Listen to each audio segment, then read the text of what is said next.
Hello guys, good day. How you doing today? Join me as I cook groundnut soup today. So I'll be using some goat meat. This is me washing the meat. To that we'll add a bit of salt and some seasoning cubes. Just mix that together and leave it for a while. Meanwhile, I have a little helper in the kitchen today. To that I'll chop some onions.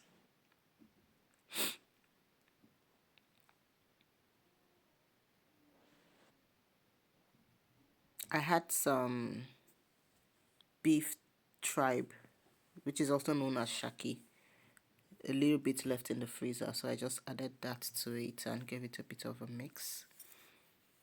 So now I'll wash my stockfish. I'm using boiling water to just soften it a little and give it a quick wash. So after that is nice and clean, I transfer it into the pot, give it a good mix and cover it to cook.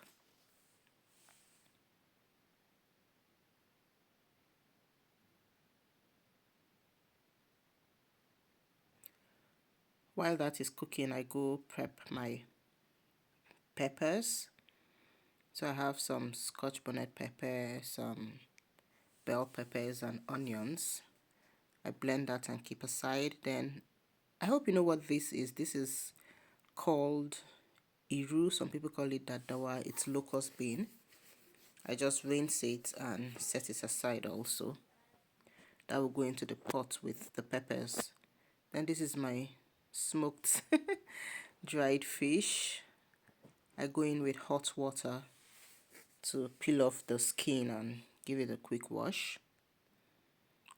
So at this point the meat and the stockfish is like 50% cooked. Then I added the washed dried fish to that, give it a bit of a stir, allow it to cook further. When the meat was about 80% cooked, I added the peppers, the locust beans and some crayfish. I stir it together and cover to cook further.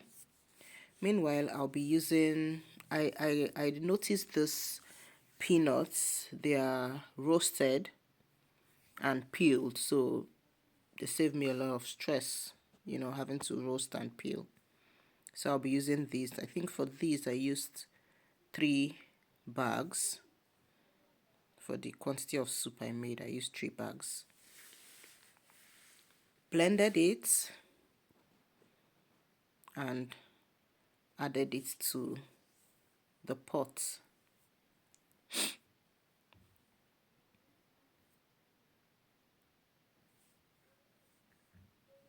At this point, if you notice, I changed the pot. The other one seemed like it was limiting me. It was too full. So I had to change into a bigger pot so I can get, you know, enough space to mix and all of that. So this is the blended peanuts that I added into the pot.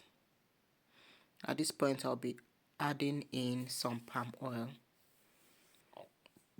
Whenever I need to use palm oil to cook, oh my, I miss the Nigerian palm oil. The kind of oil we get here are not the very good oils, but we just make do with what we have. This is the best I could find that looks close to what we have, you know, back home, but it doesn't give us that I don't know how to call it now, that good feel of, you know, our local palm oil, but we make do with what we have. Yeah, so at this point I add the palm oil and cover it to cook for a while. For these I'll be using dried vegetables. I didn't show where I added the dried vegetables, but at this point I had added the dried vegetables. Yeah, so this is the end result. Let me know what you think.